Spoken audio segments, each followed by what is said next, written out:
komunikasi ini tidak lain muatan dalam keputusan menteri tersebut ialah untuk mengajak kita secara bersama-sama melaksanakan strategi komunikasi.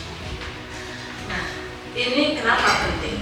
Artinya, kita ingin memastikan bahwa semua informasi, kebijakan, dan program-program yang diluncurkan oleh Kementerian ATR BPN kita pastikan itu sampai kepada masyarakat secara tepat dan jelas.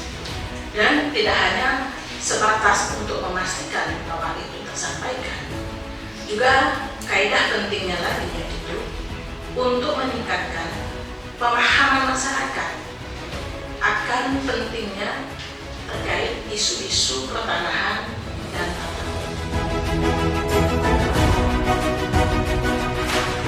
Ya, pimpinan mengarahkan, kita apresiasi. Karena tanpa arahan pimpinan kita mau kemana? Kita nggak tahu. Anak buah bekerja dengan baik, kita apresiasi. Karena tanpa pelaksanaan di lapangan mau kemana juga, gitu kan?